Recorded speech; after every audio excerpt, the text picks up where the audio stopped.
మరి నా సాక్ష్యం వచ్చేసి దేవుడు ఒక సేవలోకి నేను నడిపింపు జరిగింది. సేవ మొదలుపెట్టాను. నేను మొదట భయపడ్డాను.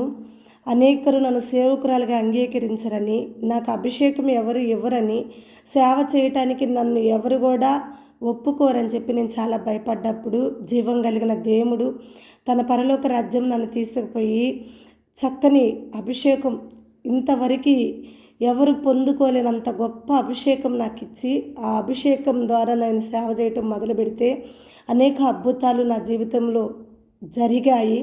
ఏ ప్రజలైతే కనీసం నన్ను ఒప్పుకోరనుకున్నాను, అదే ప్రజలందరూ వచ్చి సాగిలిపడి ప్రార్థన చేయించుకోవటం, అనేకరు వచ్చి ఏ ప్రజల ముందైతే నేను సేవకురాలంటే నన్ను దూషిస్తారు, నిన్నటి వరకు పూజలు చేసిన అమ్మాయి, నిన్నటి వరకు అన్ని విగ్రహాలు మొక్కిన అమ్మాయి ఇవాళ సడన్గా పూజ అంటుందని చెప్పి ఏ ప్రజలు నన్ను ఏమంటారో, నిందలు వస్తాయో, అవమానం వస్తాయో అని చెప్పి నేను జనానికైతే నేను భయపడ్డాను. అట్టి ప్రజలందరూ కూడా వచ్చి చక్కగా ప్రార్థన చేయించుకోవటం, అంతేకాకుండా మా ఒక్క షాపు, మా ఒక్క వ్యాపారం కూడా ఆగిపోయింది.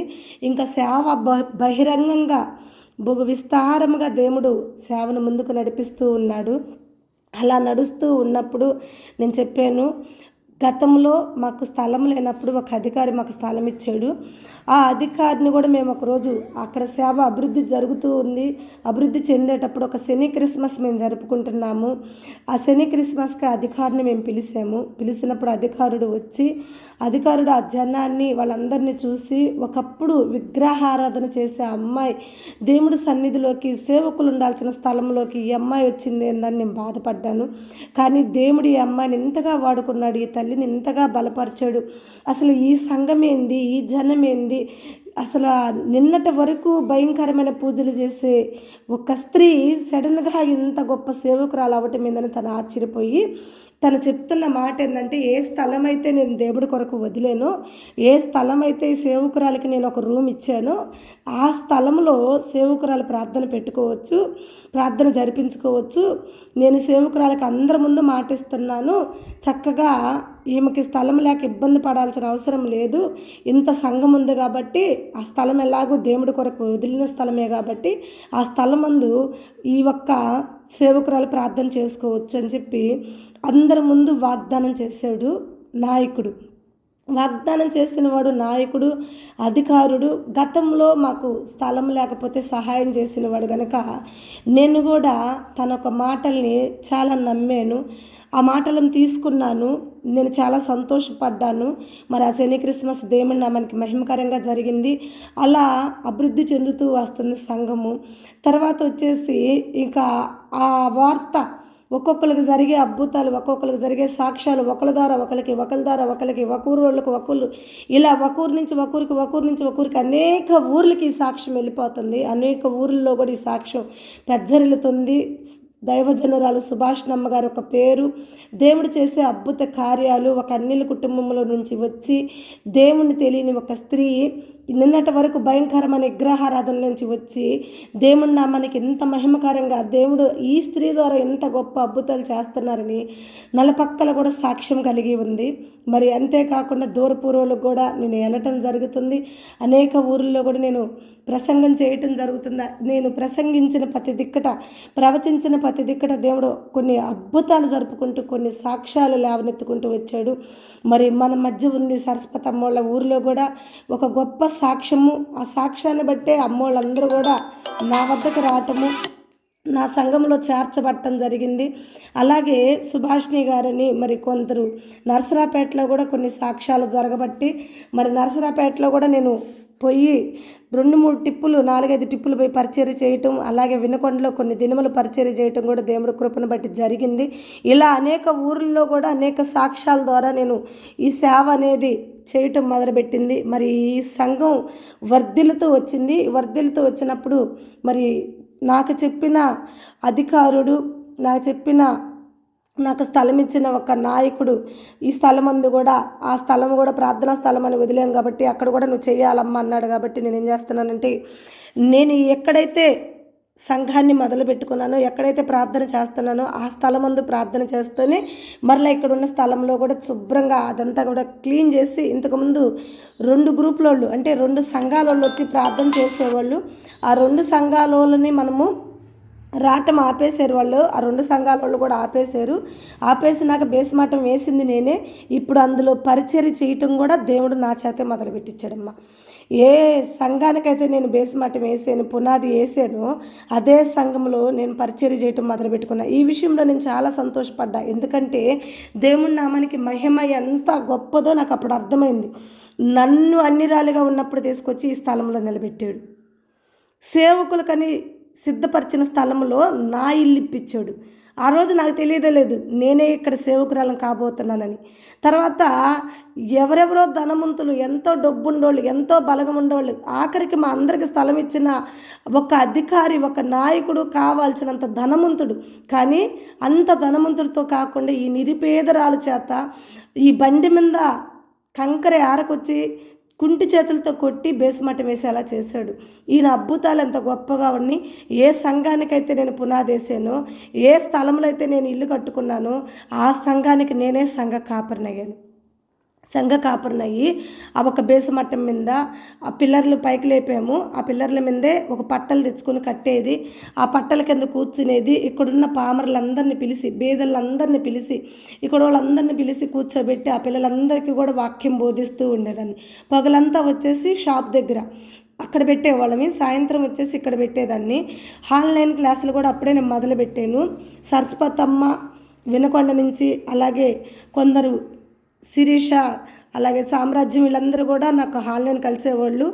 అలాగే నరసరాపేటలో ఉన్న సుభాష్ని, వీళ్ళందరూ కూడా ఆన్లైన్ కలిసేవాళ్ళు. ఎవరున్నా ఎవరు లేకపోయినా వీళ్ళని ఆన్లైన్ కలుపుకుని వీళ్ళని బలపరుచుకుంటూ నేను బలపడుతూ దేవుళ్ళు ఎదుగుతూ అక్కడ పరిచర్య చేస్తూ ఉంటే ఆ మైక్ కాల్స్ ద్వారా అనేకళ్ళు వింటూ ఉండేవాళ్ళు. సాయంకాల సమయాన సుభాష్నమ్మ వాక్యం చెప్తుంది, చాలా బాగా చెప్తుంది, అసలు ఎలా ఇది సాధ్యము, ఇది ఎలా అనే చాలామంది అనుకుంటూ ఉండేవాళ్ళు. అయితే అనేకరు సంతోషపడ్డారు. ఇక్కడే మొదలైంది నాకు శ్రమ కూడా. శత్రువులు కూడా ఇక్కడే మొదలయ్యారు నాకు. ఈ స్థలం వద్ద నేను ప్రార్థన మొదలుపెట్టిన కాడి నుంచి నాకు శత్రువులు కూడా మొదలయ్యారు. కానీ నాకు తెలియలేదు, మరుగై ఉన్నారు కాబట్టి, నాతో మంచిగానే ఉంటున్నారు కాబట్టి నేను అంత గమనించలేకపోయాను. నేను సేవలో చేసుకుంటూ వెళ్ళిపోతున్నాను. సేవ, నా వ్యాపారం, నా పిల్లలు, ఇదే నా ప్రపంచంగా ఉన్నాను. ఇక వాటన్నిటికన్నా ముఖ్యమైన విషయం ఏంటంటే, మా అమ్మ గురించి మీకు చెప్పాను. గతంలో మా అమ్మకి నేను మందిరానికి వెళ్తున్నప్పుడు నన్ను దూషించింది, నన్ను అనేక విధంగా బాధ పెట్టింది, మాట్లాడింది. ఆ తర్వాత దేవుడు మా అమ్మని ఎలా నోరు మూయించాడు నా మీదకి లేవకుండా అంటే చెప్పాను కదా. ఆ రాత్రి వేళ నాకు భోజనం తీసుకొచ్చి పెట్టడం, ఆ భోజనం తిన్న ఒక గిన్నె మా అమ్మ చూడటం, నేను చేయగడుకున్న నీళ్ళు అందులో ఉండటం, ఈ ఒక్క సాక్ష్యం చూసిన మా అమ్మ ఆశ్చర్యపోయి ఆ దినము నుండి దేవుని దూషించటం కానీ నన్ను అవమానించటం కానీ ఆపేసింది మా అమ్మ. అయితే ఈ ఒక్క సొంత నూతలపాడు మొత్తంలో కూడా గొప్ప దైవజనరాలుగా నేను పేరు మోగుతున్నాను. గొప్ప సాక్ష్యంతో అనేకరు కూడా మా అమ్మకాడికి వెళ్తున్నారు. అమ్మో, మీ సుభాషమ్మ చాలా బాగా ప్రార్థన చేస్తుంది, అసలు ఎంత చక్కని పాటలో, ఎంత చక్కని ప్రార్థనో, ఇదిగో మా పిల్లలకి దెయ్యాలు వదిలినాయి, ఇదిగో మా పిల్లలకి రోగాలు వదిలినాయి, ఇదిగో దురాత్మలు పట్టిన వాళ్ళకి స్వస్థత కలుగుతుంది, ఇదిగో గుండె జబ్బులను బాగు చేస్తుంది.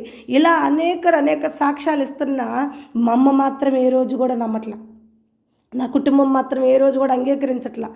ఎంత అంగీకరించట్లేదంటే, నా ఫోన్లో నేను దేవుడు బొమ్మ పెట్టుకున్నానని ఆ ఫోన్లో నుంచి ఆ బొమ్మ తీసేయమని, నా డీపీగా ఆ బొమ్మ తీసేయమని నన్ను ఒక నైట్ అంతా కూడా భలే ఇబ్బంది పెట్టారు మా పుట్టింటి వారు. ఇబ్బంది పెట్టినప్పుడు నేను ఒకటే అన్నా, నేను ఇవాళ ఫోన్లో తీసేస్తే జీవితంలో నేను దేవుడిని తీసేసినట్టే. అసలు నేను దేవుడిని అంగీకరించాను, దేవుడికి ఒప్పుదలు చేసుకున్నాను, దేవుడి సేవ చేస్తున్నాను, సకల జనులకు నేను ఇప్పుడు సేవకురాలు అయ్యాను. మీ ఒక కుటుంబంతో నాకు పని లేదు. ఎందుకంటే నన్ను పిలిచిన వాడే నాకు నమ్మదగిన వాడు, ఆయనే నాకు తల్లి, ఆయనే నాకు తండ్రి. కాబట్టి నేను ఆయనకే లోపడతా, కానీ మీకు నేను లోపడనని ఇంత వాదావాదనలుగా మా పుట్టిల్లు నా పక్షాన ఉంది. మా అమ్మ అంత గట్టిగా నాతో మాట్లాడుతూ వచ్చింది. మా అమ్మ కొరకు నేను ప్రార్థన చేశాను. ప్రభా, నీకు విరోధంగా ఉన్న ఏ కాడినైనా కానీ రూపించను, అది ఎప్పుడైనా విరగొడతానన్నావు కదా ప్రభా. మరి ఇప్పుడు నాకు విరోధంగా మమ్మే ఉంది విరోధంగా. మమ్మల్ని కూడా నువ్వు మార్చాలా. మొదట నేను రక్షింపబడటం కాదు, నా ఇంటి వారు కూడా రక్షింపబడాలా, నేను పొందుకున్న రక్షణ నా ఇంటి వారు కూడా పొందుకోవాలని చెప్పేసి నేను మా అమ్మ నిమిత్తం ప్రార్థన చేశాను. మా అమ్మ నిమిత్తం నేను ప్రార్థన చేసినప్పుడు అద్భుతంగా మా అమ్మ రక్షింపబడటం జరిగింది. ఎలా రక్షింపబడిందంటే, మా అమ్మ వాళ్ళది ఒక చిన్న సాక్ష్యం ఉంది. సాక్ష్యం ఏంటంటే, నేను సిరిని కడుపుతో ఉన్నప్పుడు మా అమ్మ వాళ్ళది పూరిల్లు ఏమైందంటే పడేసుకున్నారు, పడిపోయింది వర్షాలకి. అట్లా పడిపోయినప్పుడు మా సిరిని నేను లేవలేకున్నప్పుడు మా అమ్మ వాళ్ళ చెల్లెలు వాళ్ళ వద్ద కొన్ని డబ్బులు, 1,00,000 రూపాయలు మా అమ్మ డబ్బులు తీసుకొచ్చుకొని అప్పు చేసి ఆ డబ్బులు పెట్టి ఇల్లు కట్టుకున్నారు. మా అమ్మ వాళ్ళు పడిపోయిన ఇంటిని కట్టుకున్నారు. అయితే ఇప్పుడు సిరి పెరిగి పెద్దవి కూడా 14 సంవత్సరాలు 15 సంవత్సరాలు. అప్పుడు నుండి కూడా ఆ 1,00,000 రూపాయల అప్పు మా అమ్మ వాళ్ళు తీర్చుకోలేని సమయంలో, ఆ అప్పు కట్టుకోలేని సమయంలో ఎంత తోబుట్టువులైనా ఎందుకు ఊరుకుంటారు, కట్టాలి కదా. వాళ్ళు ఆ డబ్బు అడుగుతూ చాలాసార్లు నుంచి అడుగుతూనే వచ్చారు, కానీ వీళ్ళు కట్టుకోలేకపోయారు. ఫైనల్గా వాళ్ళు అనుకున్నారు, ఇక మీరు ఎట్లాగూ డబ్బు కట్టలేరు కాబట్టి మా 1,00,000 రూపాయలకి ఇదిగో 5 లక్షలు అయింది వడ్డీ. అసలు 1,00,000 అయితే వడ్డీ 5 లక్షలు, మొత్తం 6 లక్షలు అయినాయి. ఈ 6 లక్షల కింద నేను ఇల్లు తీసేసుకుంటామని చెప్పేసి మా అమ్మ వాళ్ళ చుట్టాలు వచ్చేసారు. అయితే మా అమ్మ చాలా ఏడుస్తూ ఉంది, చాలా బాధపడుతూ ఉంది. అప్పుడే నేను ప్రేయర్కి పోయి వచ్చాను. ప్రార్థనకు పోయి వచ్చినప్పుడు మా అమ్మ నాతో చెప్పింది, ఇల్లు లేదు, ఇంకా ఎంతో ఆశపడి కట్టుకున్నాము కానీ ఇల్లు లేదు, నా సర్వల మధ్య నా తోబుట్టువుల మధ్య నాకు అవమానంగా ఉంది. 1,00,000 రూపాయలు బాకీ తీర్చుకోలేకపోయాము. 1,00,000 రూపాయల బాకీకి 5 లక్షల రూపాయల వడ్డీ వచ్చింది. కాబట్టి ఇంకా వాళ్ళు ఇల్లు తీసేసుకుంటామంటున్నారు. ఇంక ఇల్లు లేదు, వాకిలు లేదు, ఏ చెట్టు కింద ఉండాలో, ఏ గుట్ట కింద ఉండాలో, తోడుకోడళ్ళ మధ్య అందరి మధ్య నాకు అవమానం. ఇలాంటి బతికే కన్నా నేను చనిపోతే బాగుండు, దేవుడు నన్ను చంపేస్తే బాగుండని మా అమ్మ బాగా ఏడ్చింది. ఆ ఏడ్చినప్పుడు నేను ఏం చేశానంటే, మా అమ్మతో ఒక మాట అన్నా, అమ్మ నువ్వు ఇలా ఏడ్చే బదులు ప్రార్థన చేయొచ్చు కదా, బైబిల్ వాక్యం ఉంది, చింతించే కన్నా ప్రార్థించటం మేలు అని ఉంది కదా అని అంటే, మా అమ్మ అంది, ఇంక నీకు లెగిస్తే ప్రార్థనలు, ఇంక రెండో పనే ఉండదు. ప్రార్థన చేస్తే ఇప్పుడు మీ దేవుడు వచ్చి ఇంటి బాకీ తీరుస్తాడు కదా, ప్రార్థన చేస్తే మీ దేవుడు వచ్చి నా ఇల్లుని నాకు ఇప్పిస్తాడు కదా అనంది. ఏమమ్మా ఇవ్వచ్చేమో, నీ విశ్వాసం అడిగి చూడు, నీ విశ్వాసం గొప్పదైతే నా దేవుడు ఇస్తాడేమో అని చెప్పి నేను మా అమ్మతోటి అంటే, అప్పుడు మా అమ్మ కోపం వచ్చి మా అమ్మ ఏమందంటే, నేను ప్రార్థన చేస్తా, నేను అడుగుతా, నీ దేవుడు గొప్పడైతే నా ఇంటిని నాకు కాపాడమను, నా ఇల్లు నాకు ఇప్పిమను. అప్పుడు నేను ప్రార్థన చేయటమే కాదు, ఈయనే దేవుడని నమ్మి నీతో పాటు నేను కూడా ఈయనలోకి వస్తా, నీ సంఘంలోకి వస్తా, నేను కూడా దేవుడు ఉన్నాడని సాక్ష్యం ఇస్తా అందరికీ అని మా అమ్మ నాతోటి కోపంగా అంది. నాకు ఇది చాలా బాగా నచ్చింది. ఎందుకంటే మా అమ్మ కోపంతో అన్నా దేవుణ్ణి అంగీకరిస్తానంటుంది, దేవుళ్ళలోకి వస్తానంటుంది. ఇది మంచి అవకాశం, ఈ దేవుడు ఈ ముళ్ళు పెట్టి మంచి పని చేసేదని చెప్పేసి, సరే అమ్మా ఎప్పుడు వస్తానన్నారు అన్నయ్య వాళ్ళు ఇల్లు రాయించుకోవటానికి? వస్తారంట, రేపు వస్తారంట. సరే అమ్మా, నా దేవుడు ఎటువంటి పరిస్థితుల్లో కూడా నీ ఇల్లు అన్నయ్యల చేతికి పానీయుడు అని చెప్పి మా అమ్మతో చెప్పాను.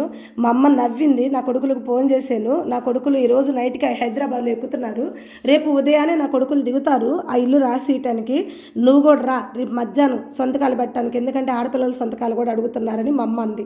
అమ్మ ఇప్పుడే కదా నువ్వు విశ్వాసంగా అడుగుతానని చెప్పి మళ్ళీ ఎందుకు అల్ప విశ్వాసంగా మాట్లాడుతున్నావు నువ్వు?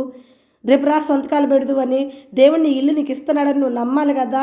అమ్మ చూడు, దేవుడు చాలా గొప్పవాడు, ఆయన మహిమ ఇప్పుడు నువ్వు కూడా చూడబోతున్నావు, ఆయన నమ్మితే ఆయన మహిమ నువ్వు చూడబోతున్నావు అని చెప్పి నేను మా అమ్మతో చెప్పి, నేను మా తండ్రి వద్ద ఏ స్థలంలో అయితే నేను దేవుడికి దివారాత్రులు ప్రార్థన చేస్తానో, ఏ స్థలంలో అయితే నేను దేవుడితో ముఖాముఖిగా మాట్లాడతానో, ఏ స్థలంలో అయితే తండ్రి బిడ్డల వల్లే మేమిద్దరం మాట్లాడుకుంటామో ఆ స్థలంలోకి వెళ్ళి ఆ నైట్ నేను కాసేపు కూర్చొని మోకరించి దేవుడిని అడుగుతున్నా, ప్రభువా నశించిపోతున్న నా తల్లి రక్షింపబడటకు ఇది గొప్ప అవకాశం ప్రభా.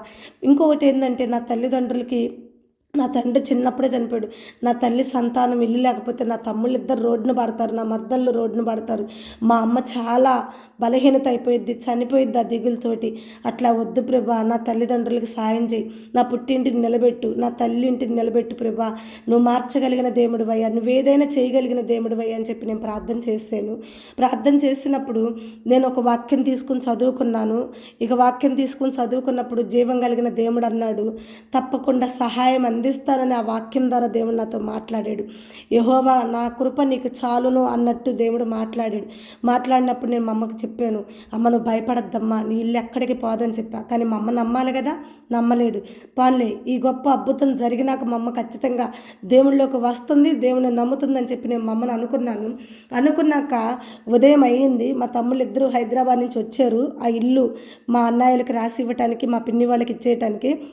వచ్చినప్పుడు ఏమైందంటే మా తమ్ముళ్ళు అందరు రెడీగానే ఉన్నారు, మా అమ్మ రెడీగానే ఉంది, మా అక్కయ్య వాళ్ళు అందరూ వచ్చారు సొంతకాలు పెట్టడానికి. నేను మాత్రం వెళ్ళలేదు. ఏ స్థలంలో అయితే నేను దేవుడితో మాట్లాడుతున్నాను ఆ స్థలంలో నేను కూరగాయలు అమ్ముకొని వచ్చి ఆ మధ్యాహ్న కాల సమయాన్ని ప్రభా అందరూ వచ్చారు, సొంతకాలు పెడుతున్నారంట. అయిపోతుంది ప్రభా, నా మాట నిలబెట్టు ప్రభా, నీ సేవకురాలిని వెర్రిదాన్ని చేయొద్దు ప్రభా, నీ సేవకురాలు ఇచ్చిన మాట నిలబెట్టు ప్రభా, నువ్వు చెప్పావు కదా మీరు భూమి మీద ఏమి ఎత్తితే నేను వాటిని దీవిస్తానన్నావు కదా, మరి నేను నీ సేవకురాలను ప్రభా, నేను అడుగుతున్నాను ప్రభా, ఆ ఇంటిని నువ్వు నిలబెట్టని చెప్పి నేను మోకరించి ఆ స్థలం వద్ద ప్రార్థన చేస్తున్నా. నాకు ఫోన్ వస్తుంది, నువ్వు రామాయి సొంతకాలు పెట్టాలని నాకు ఫోన్ చేస్తున్నారు. కానీ నేను ఫోన్ నెంబర్ చూస్తా కూడా నేను ఫోన్ ఎత్తట్లా.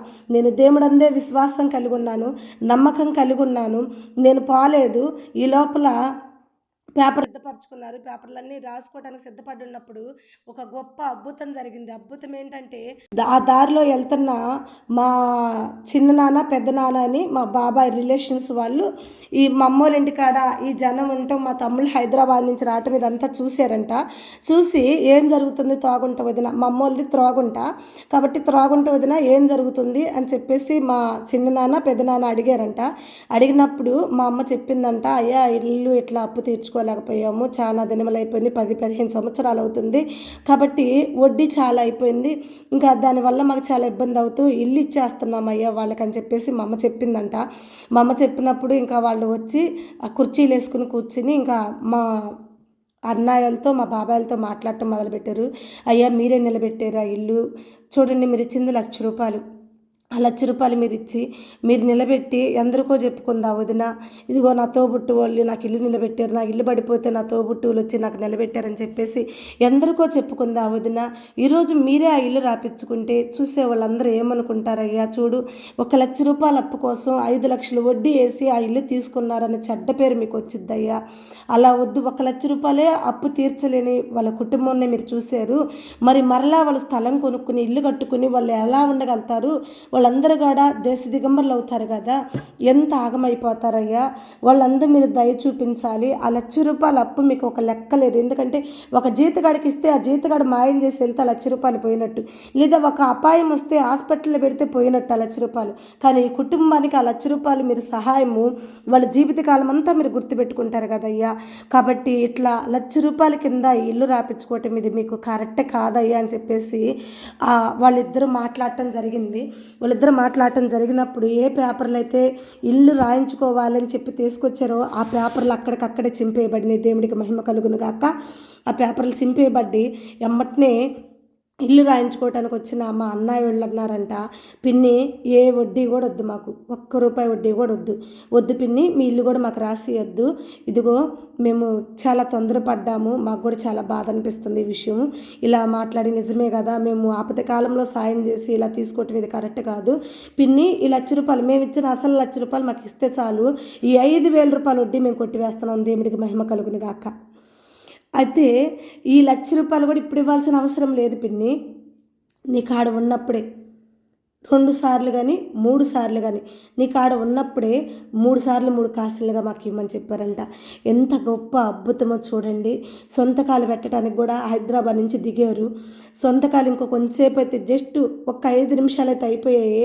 కానీ సేవకురాలు ప్రార్థనా స్థలంలో మోకరించి ప్రార్థన చేస్తుంటే దేవుడు ఆ సొంతకాలనే కాదు ఆ అప్పునంతా కూడా కొట్టివేసాడు. దేవుడికి మహిమ కలుగును కాక.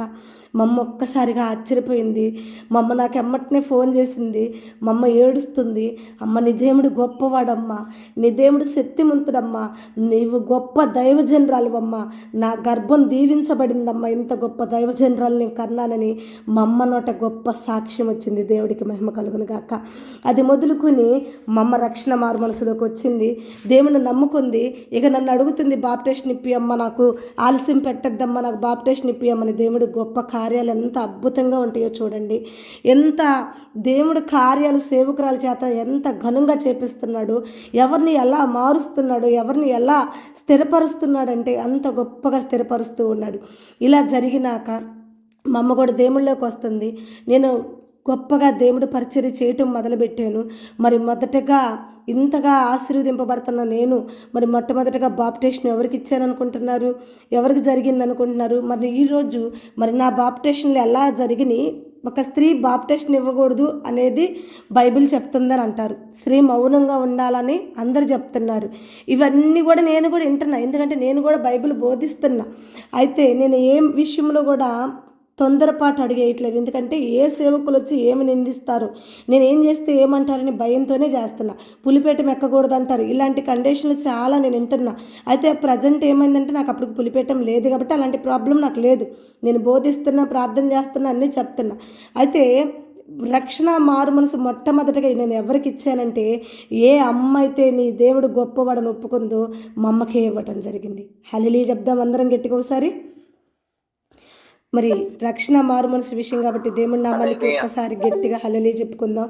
ఎందుకంటే మరి ఈ రక్షణ ఎలా ఇచ్చావమ్మా, ఏ సందర్భంలో ఇచ్చావమ్మా అని మీరు అందరూ అనుకోవట్టు.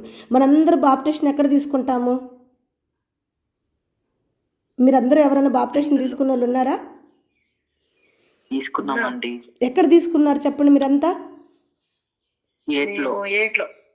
నేను మా అమ్మకి ఎక్కడ బాప్టిషన్ ఇచ్చానో తెలుసా? హౌస్లో. హాస్పిటల్లో ఇచ్చాను. హాస్పిటల్లో మా అమ్మకి నేను బాప్టిషన్ ఇచ్చాను. నమ్ముతారా? ఇది ఎలా జరిగింది తెలుసుకుంటారా? తెలుసుకుంటాం. ఎలా జరిగిందంటే, నా సంఘం అభివృద్ధి జరుగుతుంది, చాలా అభివృద్ధి చెందుతుంది. సంఘం అభివృద్ధి చెందుతున్నప్పుడు ఒకటి కన్ను పడిద్ది. వాడు ఎవడు? సాతాను, అపవాది కన్ను పడిపోయింది నా మీద. అపవాది కన్ను పడిపోయి అపవాది నాకు వార్నింగ్ ఇవ్వటం మొదలు పెడుతున్నాడు. నువ్వు బహుగా ఫలిస్తున్నావు, నీ పంట నేను పడేస్తాను, నీ పంట నేను నాశనం చేస్తాను, నీ సంఘాన్ని నేను చింద్రబందర చేస్తానని అపవాది నన్ను బెదిరించడం మొదలు పెడుతున్నాడు. అపవాది దర్శనాలు కూడా మొదలవుతున్నాయి నాకు. చిన్న పామై మందిరంలోకి రావటం, మందిరంలో పిల్లలను గరిసిద్దని నేనై పిల్లలందరినీ లాక్కొచ్చుకోవటం, నేనై దారిని వస్తుంటే పామై నా ఎనికెడిత పట్టడం, ఇలాంటి దర్శనాల ద్వారా అపవాది నన్ను చాలా బెదిరిస్తూ ఉన్నాడు. అప్పటికి అమ్మ నాకు సేవలోకి వస్తుంది, అమ్మ నాకు చాలా సపోర్ట్గా ఉంది. అమ్మ అందు నేను చాలా సంతోషపడుతున్నాను. ఒకరోజు దర్శనం నైట్ మొదలైంది. ఎక్కడ మొదలైందంటే, పనుకుని నిద్రపోతున్నా నా ప్రార్థన స్థలం వద్ద, నా తండ్రితో నేను మాట్లాడుకునే స్థలం వద్ద నేను పోయి ప్రార్థన చేసుకున్నాను. ప్రార్థన చేసుకుని పనుకుని నిద్రపోతుంటే మధ్యరాత్రి కాడ నాకు ఒక దర్శనం. ఆ దర్శనం ఏంటంటే, ఈ ఒక్క ప్రార్థన స్థలంలో చాలామంది పిల్లల్ని కూర్చోబెట్టుకున్నాను అనమాట. చాలామంది పిల్లల్ని కూర్చోబెట్టుకుని ఉంటే పిల్లలందరూ కూడా కూర్చుని నేను వాక్యం బోధిస్తుంటే వాక్యం వింటా ఉన్నారంట. పెద్ద గడ సర్పం అమ్మ. అసలు నా దర్శనంలో ఆ సర్పాన్ని మర్చిపోలేను. ఎంత గడ సర్పం అంటే 3 రంగులు కలిగి ఉంది. ఎరుపు, పచ్చ, బ్లూ కలరు. ఈ 3 కలర్లు కలిగి ఉంది. దాని తలకాయ వచ్చేసి ఇంత లావునుంది. ఈ పాము నా సేవలో 2 సార్లు కనపడింది. ఇది ఫస్ట్ సారి. ఇది 2 సార్లు కనపడ్డప్పుడు కూడా 2 విధాలైన ఇబ్బందులు నేను ఎదుర్కొన్నా. ఫస్ట్ సారి కనపడింది, ఫస్ట్ సారి దాని ఇబ్బందిని నేను ఎదిరించా. ఇదే ఫస్ట్ టైం ఇది నాకు కనపడటం. ఇంతలా ఉంది గడ సర్పం. మందిరంలోకి వస్తుంది, పిల్లలను కరుస్తానని నడుచుకుంటా వస్తుంది. మనిషి నడిచినట్టే నడుచుకుంటా వస్తుంది గడ సర్పం. ఇక నేను గబగబా పిల్లలందరినీ ఒక దిక్కటికి కొవ్వనెట్టి ఇంతలా ఒక భయంకరమైన కర్ర ఉంటే కర్ర తీసుకుని నేను నిలబడ్డా. రా, ఈరోజు నువ్వు చావటమో నేను చావటమో తెలుసుకుంటా. ఒక్క పిల్లకి అపాయమైన, ఒక్క పిల్లడికి అపాయమైన నేను చూడను. నువ్వు ఎన్నిసార్లు నన్ను ఎంట పడుతున్నా, నేను ఎన్నిసార్లు పక్కకి వెళ్తున్నా, నువ్వు కావాలని వస్తున్నావు కాబట్టి ఈరోజు నేను చంపే ఊరుకుంటా. ఈరోజు నేను కొడతా. నేను భయపడను, నా ప్రాణాలు కూడా లెక్క చేయను. నీ చేతిలో నేను చావటమో లేకపోతే నా చేతిలో నువ్వు చావటమో ఏదో ఒకటి తెలిద్దురా అని చెప్పేసి పెద్ద కర్ర పట్టుకుని పిల్లలందరినీ కూడా వెనక్కి నెట్టి పిల్లలకు ముందుగా నేను నిలబడ్డా. పిల్లలకు ముందుగా నేను నిలబడేకి గడ సర్పానికి చాలా కోపం వచ్చేసింది నా మీద. చాలా కోపం వచ్చి నా చేతిలో ఉన్న కర్ర చూసి తోక వెనక్కి తిప్పి దాని తల వెనక్కి తిప్పుకుని బయటికి తలకాయ పెట్టింది. బయటికి తల పెట్టేళ్ళకి నేను అనుకుంటున్నాను నా పిల్లలందరూ కూడా సేఫ్ అయ్యారు, పిల్లలకి ఏ అపాయం లేదు, ఈ గడ సర్పం బయటకు వెళ్తుంది, దీనివల్ల ఇంకొచ్చిన బాధ లేదని చెప్పేసి ఈ పిల్లలందరినీ నేను కూర్చోబెడతా. అసలు ఈ పాము ఎటు వెళ్తుందని చెప్పేసి నేను కనులెత్తి చూస్తున్నాను. కనులెత్తి చూస్తున్నప్పుడు ఏం జరుగుతుందంటే చాలా దూరంగా మా అమ్మ బైబిల్ పట్టుకుని నడిచి వస్తుంది చర్చికి. నా వద్దకు వస్తుంది మా అమ్మ బైబిల్ పట్టుకుని నడిచి వస్తుంది. ఈ గడ సర్పం పరిగెత్తుకుంటా మా అమ్మకి వెళ్ళే వెళ్తుంది. ఇక నేను మా అమ్మను అరుస్తున్నానంట, అమ్మ నువ్వు వెళ్ళిపో, అమ్మ నువ్వు పక్కకెళ్ళు, అమ్మ అది వస్తుంది నేను కరవటానికి, అమ్మ నేను వచ్చే లోపల అది నేను కరిసిద్ది, ప్లీజ్ అమ్మ ఎల్లు ఎల్లు అని చెప్పి నేను పెద్దగా కేకలేస్తున్నాను. మా అమ్మకి నాకు చాలా దూరంగా ఉన్నాను, నేను పెద్దగా అరుస్తున్నాను. మా అమ్మకి అర్థం కావట్లేదు, ఏందమ్మా అంటే మా అమ్మ నాకు ఎదురు వస్తానే ఉంది. నేను పెద్దగా రంకెలేస్తున్నాను, అమ్మ ఎల్లమ్మ ఎల్లమ్మ ఎల్లమ్మ అంటానే ఉన్నాను. మా అమ్మని మెల్లేసుకుంది, మొత్తం మా అమ్మని మెల్లేసుకుని అక్కడంతా బురద, మా రోడ్లంతా బురద, ఆ బురదలో ముంచి మా అమ్మని గొంతులోకి బూడిచేసింది. మా అమ్మని నేను పరిగెత్తుకుని వెళ్ళే లోపలే మా అమ్మని బూడిచేసింది, గొంతులో ముంచేసింది మా అమ్మని. ఇక నేను వెళ్ళి గబా మా అమ్మని పట్టుకుని తట్టి లేపి మా పైకి లేమంటే మా అమ్మ చచ్చిపోయింది. బురదలో నుంచి నేను పైకి లేపేలకే మా అమ్మ చచ్చిపోయింది. ఇక ఏడుస్తున్నానంట, అమ్మ కళ్ళు తెరువమ్మ, నాకు ఇంకెవ్వరు లేరమ్మా, భర్త లేడు, తండ్రి లేడు, నాకు ఆదరణ అంటే ఎవ్వరు లేరమ్మా, నువ్వే కదమ్మా ఉంది, నువ్వు కూడా చనిపోతే ఎట్లమ్మని చెప్పేసి నేను దర్శనంలోనే భయంకరంగా ఏడుస్తూ ఒక్కసారిగా సడన్గా కళ్ళు తెరిచాను. కళ్ళు తెరిచి చూస్తే ఇక ఎక్కడ ఏమీ లేదు. నాకు అర్థమైపోయింది, దుష్టుడైన సాతాను నన్ను వెంటాడుతున్నాడు, నా మీద టార్గెట్ తీసేసి మా అమ్మ మీదకి పెట్టాడు, మా అమ్మకి ఏదో అపాయం రాబోతుంది. ఇంకోటి ఏంటంటే దర్శనంలో మా అమ్మ చనిపోయింది. నేను భయపడ్డాను. ఆ సమయాన్నే మా అమ్మకు ఫోన్ చేశాను, అమ్మ నువ్వు బాగున్నావా అన్న. మా అమ్మ భయపడింది, ఏందమ్మా ఈ టయాన్ని ఫోన్ చేసేవింది, ఏమైంది నాకు, నేను బాగానే ఉన్నాను కదా అంది. అమ్మ నాకు ఎందుకో కళ బాగలేదమ్మా, నువ్వు ఈరోజు జాగ్రత్తగా ఉండమ్మా అన్న. మా అమ్మ కూరగాయలు అమ్ముతుంది, ఎందుకంటే నా షాపు బంద్ చేయటం అయిపోయింది, నేను సేవకు రావటం అయిపోయింది, అందువల్ల నా వ్యాపారం మా అమ్మ తీసుకుని చేస్తూ ఉంది. అమ్మ నాకేం కాలేదు, నేను బాగానే ఉన్నాను, నేను కూరగాయలు అమ్ముకుంటున్నాను మా అమ్మ చెప్పింది. ఈరోజు వెళ్ళొద్దమ్మా కూరగాయలకి, ఎక్కడికి వెళ్ళొద్దమ్మా నువ్వు, నాకు ఎందుకో చాలా భయంగా ఉందమ్మా, దర్శనం నాకు వచ్చిందమ్మా, నాకు వచ్చిన దర్శనాలు నిజమవుతాయి, ప్లీజ్ అమ్మను పెట్టి వెళ్ళొద్దంటే సరే అమ్మ నేను వెళ్ళదని చెప్పేసి మా అమ్మ ఇంటికాడే ఉంది. మరలా మా అక్కకి కూడా నేను ఫోన్ చేసి చెప్పాను, అమ్మ మీద నాకు దర్శనం బాగలేదక్క, అమ్మను చాలా జాగ్రత్తగా చూడండి అని. మధ్యాహ్నం వరకు కూడా మా అమ్మ బాగానే ఉంది, సాయంత్రం వరకు కూడా మా అమ్మ బాగానే ఉంది. ఇక మా అక్కయ్య మా అమ్మ అంటున్నారు, నువ్వెందుకు చిన్న భయపడ్డావో, అది ఎవరికో జరిగిద్దిలే, అమ్మ అయితే బాగానే ఉంది, భయపడాల్సిన అవసరం లేదు అనంది. కానీ నాకు తెలుసు ఆ దర్శనం వచ్చిన టైం వరకు ఏదైనా జరగచ్చు. ఆ టైం ఎంత ఉందో, ఏ టైంలో నాకు ఆ దర్శనం వచ్చిందో ఆ టైం లోపల ఏదైనా జరిగిద్దని నాకు తెలుసు. కాబట్టి నేను భయపడుతూనే ఉన్నాను. అర్ధరాత్రి 10 గంటలకు నాకు ఫోన్ వచ్చింది మా అమ్మ కాడి నుంచి, మా అమ్మకి హార్ట్ అటాక్ వచ్చింది. ఒక్కసారిగా మా అమ్మ హార్ట్ అటాక్ వచ్చిందని 10 గంటలకు మా తమ్ముడు ఫోన్ చేశారు, మా అక్కోళ్ళు ఏడుచుకుంటా ఫోన్ చేశారు, బుజ్జ అమ్మ ఉన్నట్టు ఉండి పడిపోయింది, అమ్మకు హార్ట్ అటాక్ వచ్చింది బుజ్జ, అమ్మ గుండె నొప్పి అంటుంది, అమ్మని అంబులెన్స్కి వేసుకుని వెళ్ళిపోతున్నాం, హాస్పిటల్కి తీసుకుపోతున్నాము, మరి ఇప్పుడు నువ్వు వచ్చే అంత టైం దాకా లేదు కాబట్టి అమ్మని తీసుకుపోతున్నాం బుజ్జ అంది. నా గుండె ఒక్కసారిగా ఆగిపోయింది. ఇప్పటి వరకు బాగానే ఉన్నానంది. నాకు 8 గంటలప్పుడు కూడా మా అమ్మ మాట్లాడింది, కానీ చూసేవా దర్శనం నిజమైంది. అయితే దర్శనం ప్రకారంగా మా అమ్మ చనిపోయిద్దా? వద్దు, మా అమ్మ చనిపోకూడదు అని చెప్పేసి నేను బాగా ఏడుస్తున్నా. బాగా ఏడ్చి మా అమ్మోళ్ళు వెళ్ళిపోయారు. మరి ఆ చీకట్లో నేను ఇక్కడి నుంచి వెళ్ళలేను, ఇక్కడ ఏ వాహనాలు ఉండవు, అప్పుడు మాకు ఏమి లేవు, సైకిళ్ళు కానీ బండ్లు కానీ ఏమి లేవు, నేను నడిచే వెళ్ళాలి.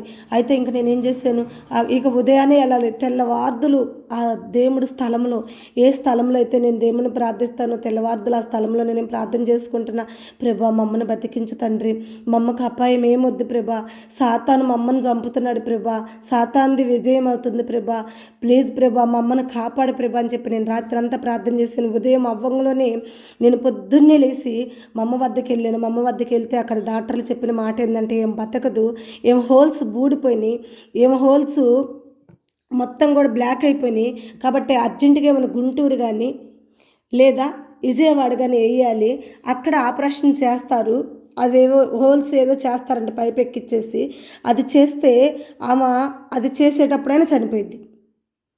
కాబట్టి ఆమె ఇంకా బతికే అవకాశం లేదు అని డాక్టర్ చెప్తే మా అమ్మ నన్ను అడుగుతుంది, నా 2 చేతులు పట్టుకొని మా అమ్మ ఏడుస్తుంది. అమ్మ నేను చనిపోతానా అంటుంది మా అమ్మ. లేదమ్మా నువ్వు చనిపోవమ్మా, నువ్వు బతుకుతావమ్మా, అమ్మా నేను చెప్తున్నాను కదమ్మా, దైవజనరాలని చెప్తున్నాను కదమ్మా, నువ్వు బతుకుతావమ్మా అని మా అమ్మని నేను అడుగుతుంటే, అవునమ్మా నేను బతుకుతా, కానీ నాకు నువ్వు బాప్టిస్ట్ ఇస్తే బతుకుతా, నేను ఇక్కడ చనిపోయినా పరలోక రాజ్యంలో నేను బతుకుతా. నువ్వు చెప్తావు కదా రోజు వాక్యంలో నిత్య జీవం కావాలి, ఒకడు నిత్య జీవం లేకుండా మరణిస్తే వాడు ఆత్మ ఇక్కడే నశించిపోయిద్ది. ఒకడు నిత్య జీవం పొందుకుని రక్షణ మారుమనసు పొందుకుని బాప్టిస్ట్ని తీసుకుంటే వాడు ఆ శరీరం మరణించవచ్చు, కానీ వాడు ఆత్మకి నిత్య జీవం ఉందని నువ్వు చెప్తున్నావు కదమ్మా. ఎలాగో నేను చనిపోతానని నాకు డాక్టర్లు కూడా చెప్తున్నారు కదమ్మా, నాకు బాప్టిస్ట్ని ఇప్పి అమ్మా, నేను యెహోవా వద్దకు చేరాలమ్మా, నేను నిత్య జీవం చూడాలమ్మా, నేను పరలోక రాజ్యం చేర్చబడాలమ్మా. మా అమ్మ మరణకరమైన పరిస్థితిలో ఉండి అసలు డాక్టర్లు మాట్లాడొద్దంటే మా అమ్మ నన్ను ఇదే అడుగుతుంది, బాప్టిస్ట్ని ఇప్పియమ్మ, నాకు బాప్టిస్ట్ని ఇప్పియమ్మ అంటుంది మా అమ్మ. నాతో మాట్లాడుతున్న మాట మా అమ్మ అదే. ఈ మాట మా తమ్ముళ్ళు తెలిస్తే ఒప్పుకోరు, అస్సలు ఒప్పుకోరు. నేనేం చేయాలో అర్థం కావట్లా, కానీ మా అమ్మ చివరి కోరిక అది. మా అమ్మ చివరి కోరిక అంటుంది మా అమ్మ, కానీ మా అమ్మ చివరి కోరిక అవ్వకూడదు అది. నాకేం అర్థం కావట్లేదు. అయినా ఇప్పుడు మా అమ్మకు బాప్టిస్ట్ని ఎలా ఇవ్వాలి? మా అమ్మ హాస్పిటల్లో ఉంది, మా అమ్మకి సెలాన్స్ ఎక్కుతున్నాయి, మా అమ్మకి ఏదో సర్జరీ చేయాలంటున్నారు. పైపెచ్చి ఇప్పుడు మా అమ్మని అంబులెన్స్తో మాట్లాడుకుని విజయవాడ తీసిపోతున్నారు. మా అమ్మ అడిగేదానికి నేను చేయలేంది, నాకు అసాధ్యమైంది మా అమ్మ నన్ను అడుగుతుంది. కానీ మా అమ్మ అదే అంటుంది, నా ఊపిరి నాలో ఉండగానే నాకు ఇది జరగాలి, నాది చివరి కోరిక ఇదే, నేను ఇంకేం కోరుకోనంటుంది మా అమ్మ. నేనేం చేయాలి? ఒకవేళ మా అమ్మ నిజంగా చనిపోతే మా అమ్మ చివరి కోరిక నేను తీర్చలేను. ఏం చేయాలో నాకు అర్థం కావట్లా. ఎవరిని పిలవాలి నేను మా అమ్మకు బాప్టిస్ట్ని ఇవ్వటానికి? పైగా ఎక్కడ ఇవ్వాలి మా అమ్మకు బాప్టిస్ట్ని నేను? ఇలా నాకు ఏం అర్థం కాలేదు. మా తమ్ముళ్ళు వచ్చారు, విజయవాడ తీసిపోయారు, మా అక్కాయిళ్ళు వచ్చారు. చిన్న ఈరోజు మేము పోతాము, ఈరోజు మేము విజయవాడలో చేర్పిస్తాము, నువ్వు రేపు పొద్దున పోయి అమ్మతో ఉందువు, ఈ నైట్కి మేము ఉంటాము, రేపు నైట్కి నువ్వు ఉందువు, మరి అమ్మకి ఆడ పరిస్థితి ఏంటో చూస్తాము, నువ్వు ఇంటికి వెళ్ళని చెప్పి నన్ను ఇంటికి పంపించారు. నేను ఇంటికి వచ్చేసాను. ఇంటికి వచ్చినాక నేను ఇంట్లోకి కూడా వెళ్ళకుండా మందిరంలోకి పోయి భయంకరంగా ఏడుస్తున్నా. ఎట్లా ఏడుస్తున్నానంటే మా అమ్మ అసలు మా అమ్మ చనిపోయిద్ది అనే మాట కన్నా మా అమ్మ చివరి కోరిక, మా అమ్మ చనిపోయిద్దని ఫైనల్ అందరికీ అర్థమవుతుంది, కానీ ఇది చివరి కోరిక. మా అమ్మ అంటుంది, నా ఊపిరి నాలో ఉండగానే నేను బాప్టిస్ట్ని తీసుకోవాలి, బాప్టిస్ట్ని తీసుకున్నానన్న తృప్తితో నేను కన్ను మూయాలి. మా అమ్మ కోరుతుంది అన్నమాట. ఎట్లా ఇవ్వాలి మా అమ్మ బాప్టిస్ట్ను?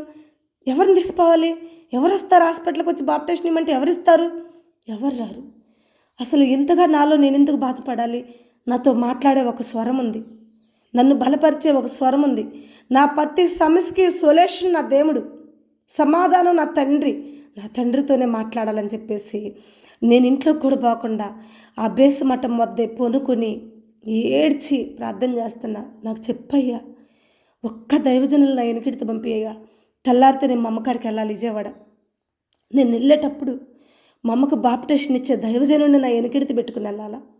నువ్వు ఎలా ఇప్పిస్తావో నాకు తెలియదు, ఎట్లా ఇస్తావో నాకు తెలియదు, ఏం చేస్తావో నాకు తెలియదు, కానీ మా అమ్మకు బాప్టిస్ట్ని ఇవ్వాలా.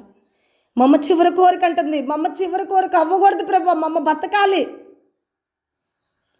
సరే బతికించకట నీ చిత్తం కాకపోతే, ఒకవేళ మరణమే మా అమ్మ చిత్తం అయి ఉంటే నేను మా అమ్మను బతికించమని కూడా నేను కోరను, కానీ మా అమ్మకు బాప్టిస్ట్ని ఇవ్వాలి. నువ్వు నన్ను అడ్డం పెట్టుకుని అనేక అద్భుతాలు చేస్తున్నావు, నా ద్వారా అనేక గొప్ప కార్యాలు చేస్తున్నావు. ఒక ఆయనకు గుండె చీలిపోయిన ఆయన్ని నా ద్వారా బతికించవు. అందరు తులసి నీళ్ళు నోట్లో పోసారు చచ్చిపోయాడని, కానీ నువ్వు నా ద్వారా బతికించావు అతన్ని. పసిబిడ్డ చనిపోయాడని తీసుకొస్తే పిడుసులు వచ్చి పసిబిడ్డ చనిపోయి తల్లి రొమ్ము పట్టుకుని పాలు తాకపోతుంటే ఆ పసిబిడ్డకి నేను వెలిగెత్తి ప్రార్థన చేస్తే ఆ బిడ్డకి జీవాన్ని ఇచ్చి ఆ బిడ్డ పాలు తాగేలా చేసావు. దురాత్మ బట్టి అల్లాడిపోతున్న యవనస్త్రాలు నా కాడికి తీసుకొస్తే ఆ యవనస్త్రాలకి నా ద్వారా స్వస్థత ఇచ్చావు. ఇన్ని అద్భుతాలు నా ద్వారా చేసిన దేవుడివి, నా తల్లికి బాప్టిస్ట్ని కూడా జరిపించు. నువ్వు తెల్లారేళ్ళకి ఏం చేస్తావో నాకు తెలియదు. నా వెనుకడితో ఒక దైవజనులు రావాలి, మా అమ్మకు బాప్టిస్ట్ని జరగాల. మా అమ్మ కన్ను మూసే లోపల మా అమ్మకి నేను బాప్టిస్ట్ని ఇవ్వాలా, రక్షణ మారుమనసు మా అమ్మకి నేను ఇవ్వాలని చెప్పేసి ఏడుస్తున్నా మా పిల్లలు వచ్చేసారు, ముగ్గురు వచ్చి నన్ను చూశారు మందిరంలో. అమ్మ ఏందమ్మా ఇక్కడ ఏడుస్తున్నావు అంటే, అమ్మమ్మకు బాగలేదు మురళి, అమ్మమ్మకు బాగలేదు చెన్నకేశవ, సిరి మీరు ఇంట్లో పనుకోపోండి, నేనైతే రాను, నేను దేవుడి వద్దే ప్రార్థన చేసుకుంటా, మీరు పనుకోపోండి అని చెప్పేసి ఆ ముగ్గురు పిల్లల్ని పంపించేసాను. వాళ్ళు ముగ్గురు ఇంట్లో పోయి పనుకుని నిద్రపోతున్నారు ఫ్యాన్లు వేసుకుని. నేను నిద్రపోవట్లేదు, ఏడుస్తూనే ఉన్నాను. టైం 10 అయిపోయింది, 11 అయిపోయింది, 12 అయిపోయింది. ఎంతసేపు ఏడిసానో ఎంతసేపు ప్రార్థించానో నాకు తెలియదు. ఆ స్థలంలోనే నేను పనుకొని నిద్రపోయాను. ఆ స్థలం మీదే ఆంతన కన్ను మూసాను. కన్ను మూసినాక నా కల్లో ఒక దర్శనం వస్తుంది. ఆ దర్శనం ఏంటంటే, మా అమ్మ వాళ్ళ నాన్న, మా తాతయ్య, మేము చిన్నపిల్లలప్పుడే చనిపోయాడు ఆయన. మా అమ్మ వాళ్ళ నాన్న, మా తాతయ్య ఇక్కడ పట్ట కింద చేయి పెట్టుకుని నెత్తురంతా కారిపోతా తనని ఎవరో కత్తితో పొడిచారు, డొక్కల్లో బాగా కత్తితో పొడిచారు. నెత్తురు కారుకుంటా ఆ బ్లడ్ని గట్టిగా 2 చేతులతో పట్టుకుని పడిపోతా మా వాకిట్లోకి వచ్చాడు. మా వాకిట్లోకి మా బ్రిడ్జి వద్దకు వచ్చాడు. చర్చికి మా ఇంటికి సరిపోయేటట్టు మధ్యలో నేను బ్రిడ్జి పోపించుకున్నా, ఎందుకంటే మధ్యలో కాలం ఉంటుంది. అయితే మా బ్రిడ్జి మీదకి వస్తున్నాడు. నేనంటే కల్లో మా తాతయ్యని చూసి, ఏంది మా తాతయ్యని ఎత్తురు గారుకుంటూ వస్తున్నాడు, మా తాతయ్యని ఎవరు కత్తితో పొడిచారు, ఏం జరిగింది మా తాతయ్యకి అసలు అని చెప్పేసి నేను పరిగెత్తుకుంటా మా తాతయ్య వద్దకు వెళ్ళి మా తాతయ్య చేతులు తీసి చూస్తే బలబలా నెత్తురు గారుతుంది. మా తాతయ్యని పట్లో ఎవరో బాగా కత్తితో పొడిచారు. కత్తితో పొడుస్తుంటే మా తాతయ్యకి నెత్తురు బాతుంది. అమ్మో ఇంకా నాకు కళ్ళు తిరుగుతున్నాయి అంట. బ్లడ్ అంతా చూసి పెద్దగా అరుస్తున్నానంట, చెన్నకేశవ, మురళి, సిరి బయటికి రండి, తాతయ్య వచ్చాడు, తాతయ్యని ఎవరో కత్తితో పొడిచారు, తాతయ్యకి బ్లడ్ కారుతుంది, తాతయ్య సావు బతుకుల్లో ఉన్నాడు, రాండి అని అంటున్నానంట. కానీ మా పిల్లలు నిద్రలో ఉన్నారంట, మా పిల్లలు రావట్లేదంట. నేనే ఏం చేశాను, ఆ బ్లడ్ అంతా కారుతుందని చెప్పేసి గబగబా నా ఫోన్ తీసుకున్నానంట. ఫోన్ తీసుకుని, తాతయ్య ఎవరు పొడిచారు చెప్పు తాతయ్య, నువ్వెవరు జోలికి వెళ్ళావు తాతయ్య, నిన్ను ఎవరు కొట్టారు, ఎవరిట్లా నేను కత్తితో పొడిచారు తాతయ్య, ఉండు నేను అంబులెన్స్కి ఫోన్ చేస్తాను, ఉండు తాతయ్య, మనం హాస్పిటల్కి వెళ్దాం, ఉండు తాతయ్య, నీకు కట్టు కట్టేస్తా, ఉండు తాతయ్య అని చెప్పేసి నేను అంబులెన్స్కి ఫోన్ చేయడానికి 108 అని చెప్పేసి నా ఫోన్లో నొక్కుతుంటే మా తాతయ్య ఆ ఫోన్ని తీసుకున్న చేతిలో నుంచి లాగి కాలువలో పడేసాడు. కాలువలో పడేసేసరికి నేను అంటున్నానంట, నీకు అసలు తలకాయ ఉందా, నీకు అసలు మైండ్ ఉందా, ఫోన్ అలా నీళ్ళల్లో పడేసావు, ఇప్పుడు ఎలా పనిచేసిద్ది ఫోను, నిన్ను హాస్పిటల్కి ఎట్లా తీసుకోవాలి తాతయ్య నేను అని మా తాతయ్యని నేను మాట్లాడుతుంటే మా తాతయ్య అంటున్నాడు, అనేక రోగులకు స్వస్థత ఇస్తున్నావు, అనేక రోగులను బతికిస్తున్నావు, అనేకరికి ప్రార్థన చేస్తున్నావు, నువ్వు ప్రార్థన చేయి నేను బతుకుతా, నువ్వు ప్రార్థన చేయి నేను బతుకుతా, నీకేమన్నా పిచ్చా, ఒక పక్కన నెత్తురు గారుతుంది, కత్తితో ఎవరు పొడిచారో తెలియదు, ఎన్ని ఘాట్లు పడ్డాయో తెలియదు, ఇంత లావం నెత్తురు గారుతుంటే నువ్వు ప్రార్థన చేయి నేను బతుకుతానంటే ఏంది? ఆపరేషన్ చేయాలి తాత, ప్రార్థన తాత చేయాల్సింది, ఆపరేషన్ చేయాలి తాత, దీనికి డ్రెస్సింగ్ చేయాలి, కట్టు కట్టాలి, దూది కావాలి, మందులు కావాలి తాతయ్య, కట్టు నేను కట్టలేను, ప్రార్థన చేస్తే నువ్వు బతకు, డాక్టర్ల వద్దకు వెళ్ళి ఆపరేషన్ చేసి కట్టు కడితే నువ్వు బతుకుతావు, ఈ గాయాలు కట్టాలి అని అంటే ఇప్పుడు అంటున్నాడు, నువ్వు ప్రార్థన చేయి, ప్రార్థన చేసిన తర్వాత నాకు గాయాలు కట్టు. ఎలా కడతాను తాతయ్య, నేను ఎట్లా కడతాను, నాకు ఆపరేషన్ వచ్చా, నేను ఆపరేషన్ చేయగలుగుతానా, అసలు నీ బ్లడ్ చూస్తే నాకు భయంగా ఉంది, నెత్తరంతా కారిపోతుంది, నేను ఎట్లా నీకు ఆపరేషన్ చేయగలుగుతాను, నువ్వు ఎట్లా నన్ను ఆపరేషన్ చేయమని అడుగుతున్నావు, నేను ఆపరేషన్ చేయలేను, నా వల్ల కాదు, నాకు కళ్ళు తిరుగుతున్నాయి నెత్తరు చూస్తే. కడతావు సుభాష్ని, నువ్వు గాయాలు కడతావు సుభాష్ని, నువ్వే పురుషుల కొరకు ఎదురు చూడాల్సిన అవసరంలా, మరొకరి కొరకు నువ్వు ఎదురు చూడాల్సిన అవసరంలా, నన్ను బతికించాలంటే నువ్వు నాకు గాయాలు కట్టు.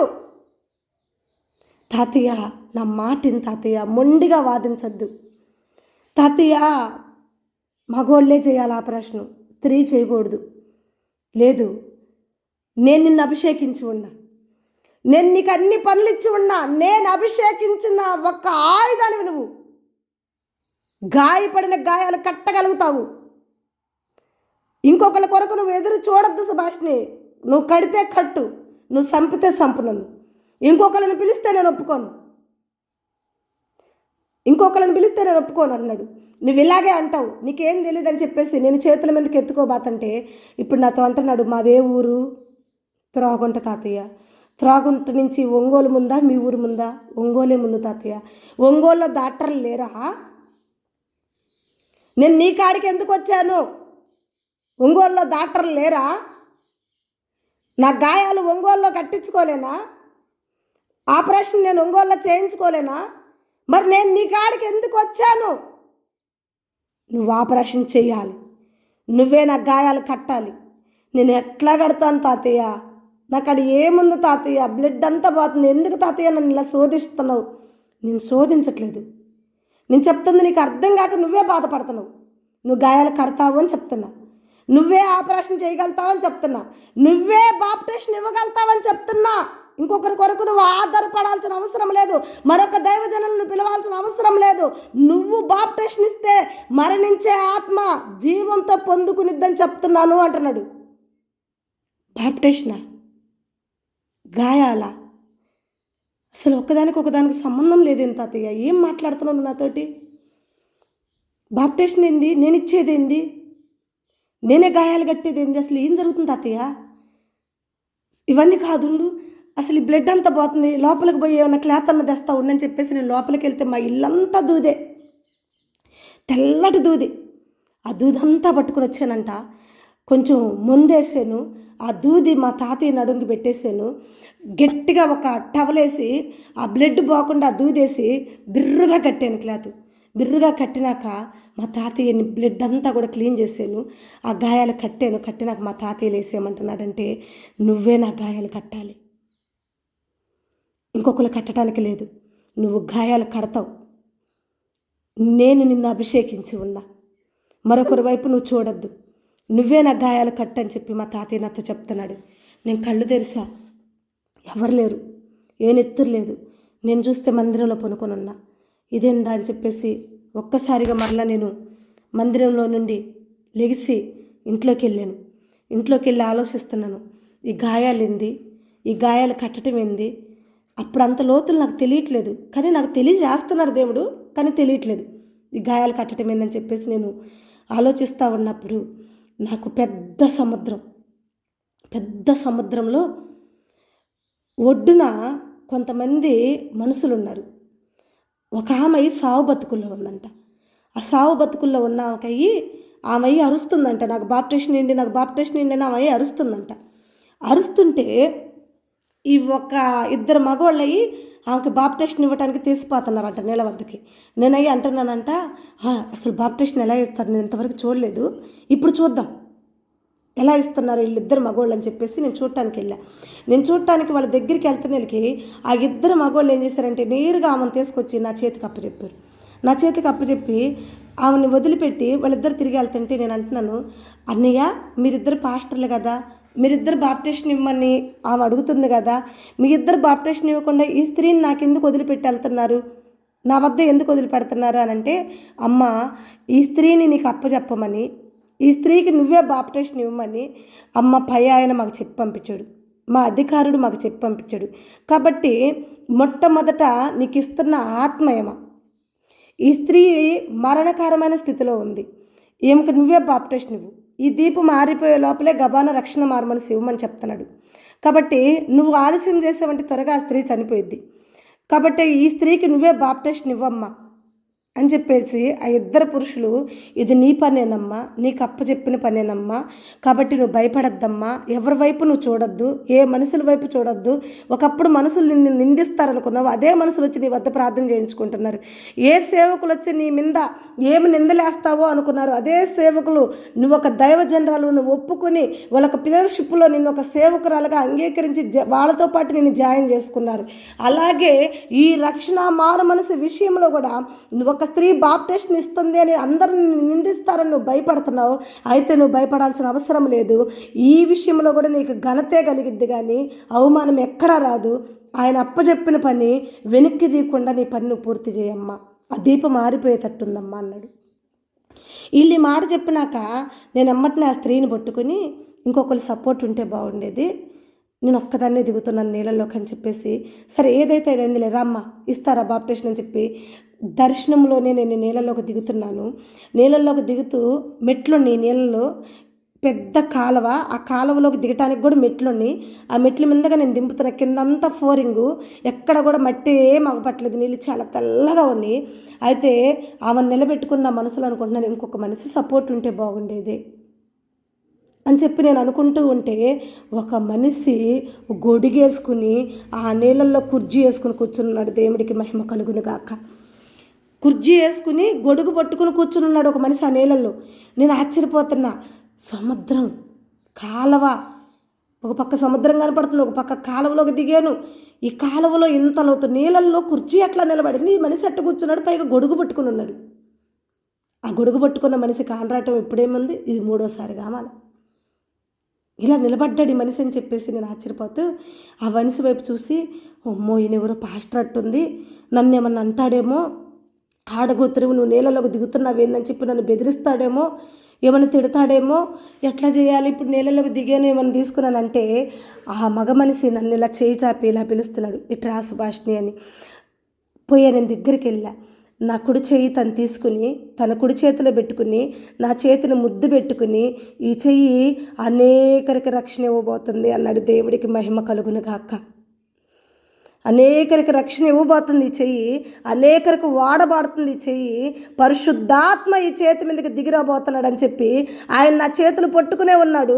ఇంత పెద్ద పామురు నా చేతిలో 2 చేతుల మీద వాలింది. దేవుడికి మహిమ కలుగును గాక. ఈ గొప్ప పరిశుద్ధాత్మ నీటిలో నేను పొందుకున్నా.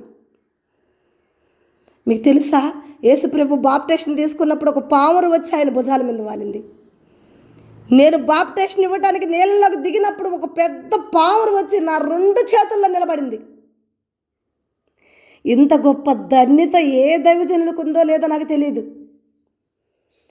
ఎవరి జీవితంలో ఎంత ధన్యత పొందుకున్నారో నాకు తెలియదు. నేను పొందుకుంటున్న ఈ ధన్యత ఎంత ఆశ్చర్యకార్యాలు జరిపిస్తుందంటే అసలు చూడలేని ఆశ్చర్యకరం. ఇంత పెద్ద పామురం పరిశుద్ధాత్మ నా చేతుల్లో నిలబడ్డాడు. ఆ పరిశుద్ధాత్మ నన్ను తాకి, నా చేతులను తాకి నన్ను ముద్దులాడి వెళ్ళినాక ఈ మగాయన అంటున్నాడు, ఇంత గొప్ప ధన్యురాలువమ్మ నువ్వు, ఇవ్వమ్మ బాప్టిజం అంటున్నాడు. ఇక పోయాను, ఆ దేవుడు బలపరిచిన చేతులతో ఆ స్త్రీని ముంచి లేపి ఒడ్డుకి తీసుకొచ్చానంట. దేవుడికి మహిమ కలుగును గాక. నాకు అర్థమైంది, మా అమ్మకి నేనే బాప్టిజం ఇవ్వాలి. హల్లెలూయా. వింటున్నారా? బాప్టిజం ఇవ్వమని ఎవరిని చెబుతున్నాడమ్మ దేవుడు? పురుషులను పిలవమని చెబుతున్నాడా? దైవజనులను పిలవమని చెబుతున్నాడా? నన్నేమని చెబుతున్నాడా దేవుడు? మిమ్మల్ని ఏమంటున్నాడు? ఇది మనుషులకి అసాధ్యము, అవునా కాదా? ఏ దైవజనులైనా ఒప్పుకుంటారా? ఎవరైనా ఒప్పుకుంటారా? కానీ సమస్తము చేయగలిగిన నా దేవుడు నాకు పర్మిషన్ ఇస్తుంటే నేను మనుషుల వైపు చూడాలా, నా తండ్రి వైపు చూడాలా? నేను చెప్పండి, ఎవరి వైపు చూడాలి నేను? దేవుడి వైపు. నన్ను పిలిచిన దేవుడి వైపు, ఆయన శక్తిని నాలో నింపుతున్న దేవుడి వైపు నేను చూశాను. నిద్రలేసి టైం చూశాను. టైం అర్థమవుతుంది నాకు. తెల్లారు వస్తుంది, 4 అవుతుంది ఏకుంజామున. నేను లేచాను. ఒక వైట్ చారీ నాది ఉంది. ఆ వైట్ చారీ మమ్మ కొరకు నా బ్యాగ్లో పెట్టుకున్నాను. అంతేకాదు, దాచాకాయలు, నల్ల దాక్షాకాయలు ఉదయాన్నే కొన్ని కొనుక్కొచ్చుకున్నాను. ఆ వైట్ చీర, వైట్ జాకెటు, కొబ్బరి నూనె డబ్బా ఒకటి, వైట్ లంగా ఒకటి నా బ్యాగులోకి సర్దుకున్నాను. ఉదయాన్నే లేచాను, షాప్కి వెళ్ళాను. దాచాకాయలు, నల్ల దాక్షాకాయలు ఒక పాకేజ్ తీసుకొచ్చుకొని ఆ బ్యాగులో పెట్టుకున్నాను. అలాగే ఒక రొట్టె, 5 రూపాయల రొట్టె, బన్ రొట్టె ఒకటి కొనుక్కొచ్చుకొని ఆ బ్యాగులో పెట్టుకున్నాను. ఫస్ట్ టైం నేను బాప్టిజం ఇవ్వడానికి సిద్ధపడుతున్నాను. ఆ మందిరంలోకి వెళ్ళాను, ఆ స్థలంలోకి వెళ్ళాను, ప్రార్థన చేసుకున్నాను. ప్రభువా, నాకు అప్పు చెప్పిన పనిలో నేను చేయటానికి వెళ్తున్నా. లోకమంతా నన్ను నిందించిన పర్లా, లోకాన్ని జయించిన వాడు నాతో ఈ పని చేయిస్తున్నాడు. లోకమంతా కూడా నీవే సమాధానం చెబుతావు అని చెప్పేసి, మా అమ్మ చనిపోతుంది, చనిపోయే మా అమ్మ చివరి కోరిక తీరచ్చిపోతున్నానని చెప్పేసి నేను వెళ్ళాను. విజయవాడ వెళ్ళాను. ఉదయాన్నే వెళ్ళాను. నేను 6 గంటలకు విజయవాడ బస్సు ఎక్కాను. 3 గంటలకల్లా ఆడ దింపింది నన్ను. మొత్తానికి 9 గంటలకల్లా నేను విజయవాడ చేరాను. 9 గంటల నుంచి 10 గంటల వరకల్లా మా అమ్మ ఉన్న హాస్పిటల్ కాడికి వెళ్ళాను. నేను హాస్పిటల్ కాడికి వెళ్ళినాక మా అక్క వాళ్ళు, మా తమ్ముడు వాళ్ళు అందరూ ఏం చేశారంటే, నైట్ అంతా వచ్చేసాం కదా బుజ్జ, మరి అమ్మకి ఆపరేషన్ చేయిస్తాము అని అంటున్నారు, కానీ కొంతరేమో చెయ్యము, వద్దులమ్మ చనిపోయిద్దని అంటున్నారు.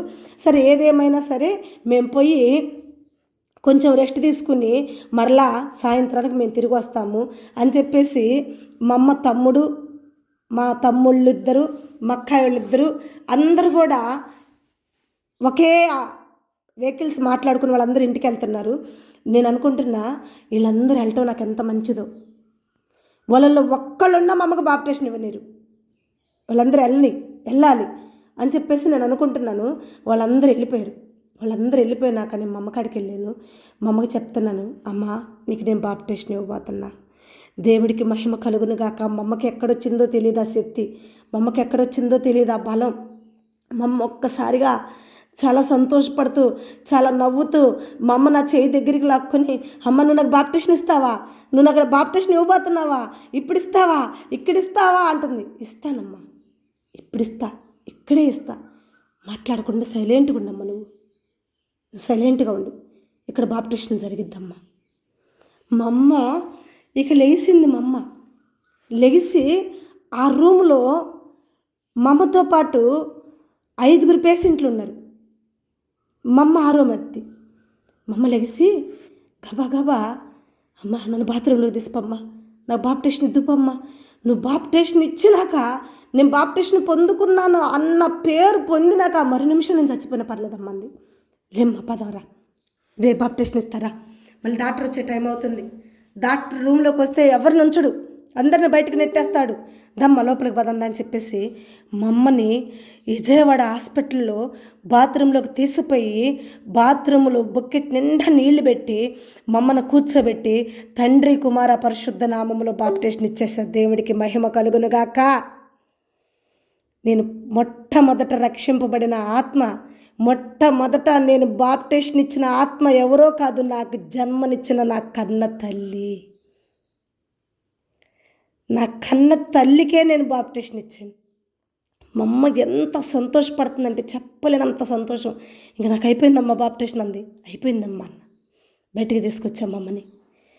ఆ వైట్ చీర మా అమ్మకి కట్టాను, ఆ వైట్ లంగా మా అమ్మకి కట్టాను.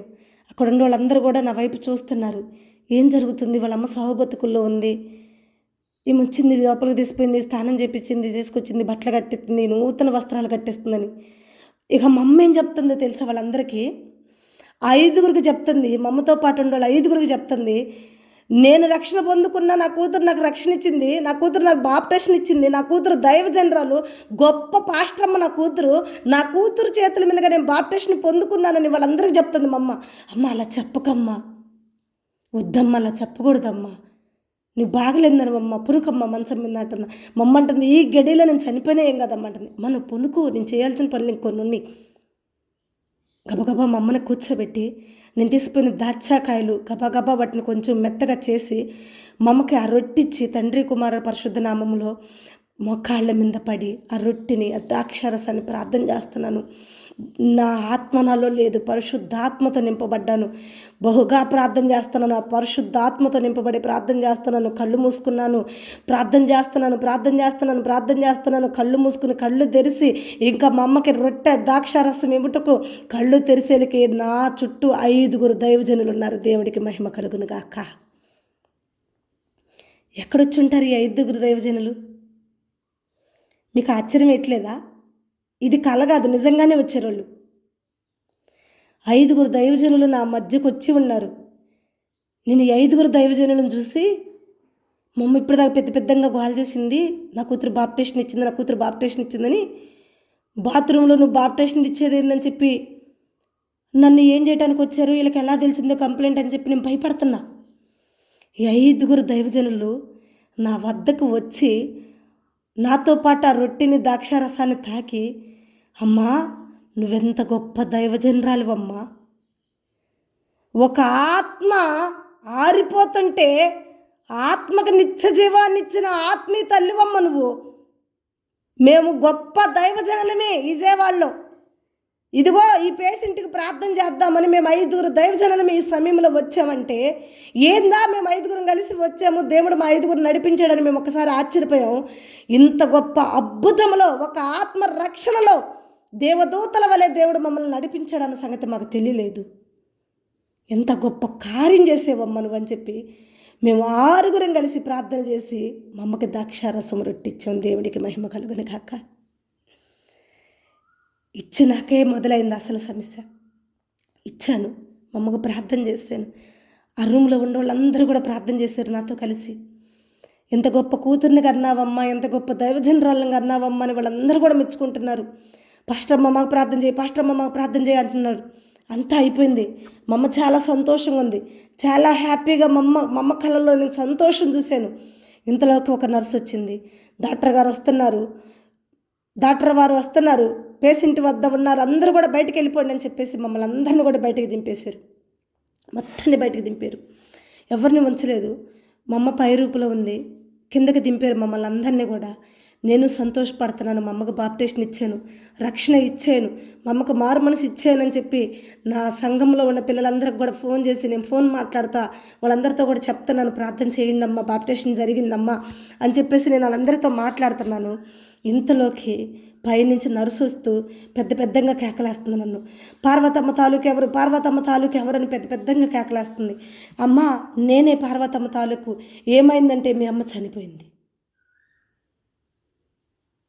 పార్వతమ్మ చనిపోయింది. ఒక్కసారి కళ్ళు తిరిగిపోయినాయి, నా చేతిలో ఉన్న ఫోన్ పడిపోయింది, ముక్కలైపోయింది, ఫోన్ పడిపోయింది, మా అమ్మ చనిపోయింది. మార్చిరి రూమ్కి తీసిపోవాలి, పైకి రా అంటున్నారు. మా అమ్మ చనిపోవటం ఏంది? ఇప్పుడు మా అమ్మ నవ్వింది, మా అమ్మ మాట్లాడింది, మా అమ్మ ఇప్పుడు అందరికీ చెప్పింది, నా కూతురు పాస్టర్ అమ్మ, నా కూతురు బాప్టిజం ఇచ్చిందని చెప్పింది. నా మొట్టమొదట నేను బాప్టిజం ఇచ్చిన ఆత్మ మా అమ్మే. నా చేతుల గుండా మొట్టమొదట బాప్టిజం తీసుకున్న మా అమ్మ చనిపోతే మరొకరికి నేను బాప్టిజం ఇవ్వగలుగుతానా? నాకు అర్థం కావట్లా. మా అమ్మ ఎందుకు చనిపోయింది? మా అమ్మని తీసుకొస్తున్నారు, మార్చిరి రూమ్కి అంటున్నారు. గబా మా అమ్మకి అన్ని పెడుతున్నారు, ఒంటి మీద ఎక్కడన్నా ఊపిరిందేమో తెలుసుకోవాలని. అమ్మ మీ వాళ్ళకి ఫోన్ చేయి, మీ అమ్మ చనిపోయిందని అంటున్నారు. ఇప్పుడేగా మా వాళ్ళందరూ వెళ్ళింది. అమ్మ చనిపోయిందంటే వాళ్ళు ఏమంటారు? నువ్వు అమ్మకి ఎందుకు నీళ్ళు పోసావు, నువ్వు అమ్మకి ఏం చేసావని చెప్పి వాళ్ళు నన్ను ఏమంటారు? తెలియని బాధ, భయము. అసలు మా అమ్మ చనిపోవటం నేను ఒక్కసారి ఊహించలేకపోతున్నాను. నాకు పక్కన ఉన్న వాళ్ళందరూ నన్ను తడుతున్నారు, అమ్మ లే నువ్వు ధైర్యంగా ఉండు, మేము మీ వాళ్ళకి ఫోన్ చేయాలి, నువ్వు ధైర్యంగా ఉండు అంటున్నారు. ఆ రూమ్ కాడికి తీసుకొచ్చారు, మమ్మల్ని కిందకి తీసుకొచ్చారు పైనుంచి. మమ్మల్ని ఒక రూమ్లో పెట్టారు, మా అమ్మ చుట్టూ పైపులు పెట్టారు. మా అమ్మ చనిపోయిందా లేదా, ఇంకా ఎడన్నా కొనువుపురు ఉందా అని చెప్పేసి మా అమ్మకు పైపులు పెట్టి ప్యాన్వాయి పెట్టి చూస్తున్నారు. నాకేం అర్థం కాల. మోకాళ్ళేసా, ఆ రూమ్ వద్దే మోకాళ్ళేసా. నేను ప్రభుని ఏమడుగుతున్నానంటే, నా మొట్టమొదటగా నేను బాప్టిజం ఇచ్చి నేను కాపాడిన నా ఆత్మీయ కుమార్తె. ఆమె ఇప్పుడు నాకు తల్లి కాదు, నాకు ఆత్మీయ కుమార్తె. నా గర్భాన్ని జన్మించిన మొట్టమొదటి బిడ్డ. ఆ బిడ్డ చనిపోతే నేను ఇంకెవ్వరికి బాప్టిజం ఇవ్వను. ఇది మొదలుకొని ఇంకొకరికి నేను బాప్టిజం ఇవ్వను. పరిశుద్ధాత్మ వచ్చి నా చేతుల్లో నిలబడ్డావు, తండ్రి వచ్చి నీళ్ళల్లో కూర్చుని బాప్టిజం ఇప్పించావు. ఇలా బాప్టిజం ఇచ్చి నేను రక్షించుకున్న నా ఆత్మ కనీసం ఇచ్చానన్న తృప్తి నేను పొందుకుని కృతజ్ఞతలన్నా చెల్లించకముందే ఆత్మను నీ వద్దకు చేర్చుకుంటే నేను ఎవ్వరికి ఇవ్వను ఇంక బాప్టిజం. నా చేతులు గుండా ఇంకొక బాప్టిజం అనేది జరగదు. జనం అందరూ అనేదే నిజమైద్ది. స్త్రీ చేయకూడని పని చేసింది, స్త్రీ బాప్టిజం ఇవ్వకూడదైతే స్త్రీ బాప్టిజం ఇచ్చింది, కనుకే ఆత్మ చూడు నశించిపోయింది. లోక నింద, ఈ నింద నేను భరాయించలేను, నా వల్ల కాదు. నువ్వేం చేస్తావో నాకు తెలియదు. ఏ ఆత్మకైతే నేను బాప్టిజం ఇచ్చాను ఆత్మ బతకాలి. ఏ తల్లి అయితే చనిపోయిందని డాక్టర్లు అన్నారు, ఆ తల్లి బతికి ఉందని డాక్టర్లే వచ్చి సమాధానం ఇవ్వాలా. అలా ఇస్తేనే మరొకరికి నేను రక్షణ మార్మనసు ఇస్తా, అలా ఇస్తేనే అనేకరికి నేను బాప్టిజం ఇస్తా, అలా ఇస్తేనే లోకం వైపు నేను చూడకుండా నీ వైపు నేను చూస్తా. కానీ ఆమె బతకపోయిందంటే లోకం వైపే, లోకం అనేదే నిజం అంటా. నేను కూడా దేవుడి వద్ద ఏడుస్తున్నా, ప్రార్థన చేస్తున్నా. నాతో పాటు కొంతమంది వచ్చి వాళ్ళు కూడా దేవుని నమ్ముకున్న వాళ్ళంట. అయ్యో ఆ చనిపోయిన ఆ కూతురు పాస్టర్ అమ్మంట, ఆ కూతురు చూడు ఎలా ప్రార్థన చేస్తుందో తల్లి కోసం, ఎలా ఏడుస్తుందో చూడు, ఐసీ రూమ్ కాడ మోకాళ్ళేసి ఆ తల్లి చూడు ఎట్లా ప్రార్థన చేస్తుందో, ఆ బిడ్డ చూడు ఆ తల్లి కోసం ఎంత అల్లాడిపోతుందని అందరూ అంటున్నారు. ప్రార్థన చేస్తున్నా, నేను మోకాళ్ళ మీద నుంచి లేవను ప్రభా, మమ్మ బతికిందనే మాట నాకు తెలిస్తేనే నేను నుంచి లెగుస్తా. అందరూ వస్తున్నారు, లెమ్మా లెమ్మా లెమ్మా అంటున్నారు. దయచేసి మీరెవ్వరు నన్ను లేపొద్దు. నర్సులు వస్తారు, మమ్మ బతికిందని చెబుతారు, అప్పుడు నేను లెగుస్తాను. కాబట్టి మీరెవ్వరు నన్ను లేపొద్దు, మీరందరూ మౌనంగా ఉండండి. అమ్మ నర్సులు అంటున్నారమ్మా, మీ వాళ్ళని పిలిపిమంటున్నారమ్మా. మా వాళ్ళని పిలిపిని నేను మా వాళ్ళ కొరకు నేను ప్రార్థన చేయట్లా. మా వాళ్ళు కాదు రావాల్సింది, ఇప్పుడు జీవం కలిగిన దేవుడు రావాలి. ఇక్కడికి దేవుడు వచ్చి నా తల్లిని బతికించాలి. నేను చెప్తున్నాను. వాళ్ళందరూ కూడా దూరంగా నిలబడి నాకు ఏకేవిస్తున్నారు. ప్రార్థన చేస్తున్నాను. సరిగా 15 నిమిషాలు ప్రార్థన చేశాను. 15 నిమిషాల తర్వాత ఒక నర్సు వచ్చి చెప్తుంది, పార్వతమ్మ బతికింది, దేవుడికి నామానికి మహిమ కలుగును గాక. హల్లెలూయా. నమ్ముతారా మీరు? ఈ అద్భుతం జరిగిందంటే మీరు నమ్ముతారా? 15 నిమిషాలు మోకాళ్ళ మీద కన్నీటితో ప్రార్థన చేశాను. నర్సు వచ్చి చెప్తుంది, పార్వతమ్మ తాలూకెవరు, పార్వతమ్మ చనిపోలేదు, బతికుంది. 15 నిమిషాల ముందు అదే నర్సు వచ్చి ఏం చెప్పిందమ్మా, పార్వతమ్మ చనిపోయింది. 15 నిమిషాల తర్వాత అదే నర్సు వచ్చి ఏం చెప్తుందమ్మా, పార్వతమ్మ బతికింది. సాక్ష్యం వింటున్నారమ్మా మీరంతా? వింటున్నాం. పార్వతమ్మ బతికింది. ఏం జరిగి ఉంటుంది 15 నిమిషాల్లో? అమ్మా, పార్వతమ్మ తాలూకు ఎవరు ఉన్నారో ఆ పార్వతమ్మ ఏదో కలవరిస్తుంది. అమ్మా కలవరిస్తుంది కాబట్టి ఎవరో ఆమె తాలూకు ఉండోళ్ళు వచ్చి ఆమెతో మాట్లాడండి అంటుంది. నేను వెళ్ళా, మమ్మ కాడికి వెళ్ళా. మమ్మ అంటుంది, నా చేయి పట్టుకుంది. మమ్మ అంటుంది, అమ్మా నాకు జీతం ఇవ్వలేదమ్మా ఆయన, అమ్మా నాకు జీతం ఇవ్వలేదమ్మా ఆయన అంటుంది. అమ్మా ఏంటి నీ జీతం? ఏం జీతం ఇవ్వలేదమ్మా నీకు? ఏం జరుగుతుందమ్మా? నువ్వెందుకు ఇలా మాట్లాడుతున్నావమ్మా? చెప్పు ఏం జరిగిందంటే, అమ్మా నేను కట్లు కొట్టడానికి వెళ్ళానమ్మా. చాలా కట్లు కొట్టుకుని కట్లన్నీ మోపు కట్టి నెత్తిన పెట్టుకుని వచ్చానమ్మా. ఒక ఆయన అందరు కట్లు కొంటున్నాడమ్మా, నా కట్లు కూడా కొన్నాడమ్మా. వాళ్ళందరికీ జీతం ఇచ్చాడమ్మా. నా కట్లు కొనుక్కుని నాకు జీతం చేతిలో పెట్టబోయేటప్పటికి ఇంకొక ఆయన వచ్చి అంటున్నాడు, వాళ్ళ కూతురు ఏడుస్తుందయ్యా బయట, వాళ్ళ కూతురు ఏడుస్తుందయ్యా బయట అని చెప్పాడమ్మా. చెప్పేళ్ళకి ఈయన అంటున్నాడు, నా జీతం కొట్టేశానని చదువుతున్నాడమ్మా. నీకు జీతం నేను ఇవ్వట్లేదు, నీ జీతం కొట్టేశాను, నీ కూతురు ఏడుస్తుంది కాబట్టి నీకు జీతం ఇచ్చేది లేదు, తొందరగా వెళ్ళు, నీ కూతురు కాడికి వెళ్ళిపో, నువ్వు ఎక్కడ ఉండద్దు, ఆ కట్లాడ పడేసి నువ్వు వెళ్ళిపో అంటున్నాడమ్మా. వాళ్ళందరికీ జీతం ఇచ్చాడమ్మా, నాకు జీతం ఇవ్వలేదమ్మా.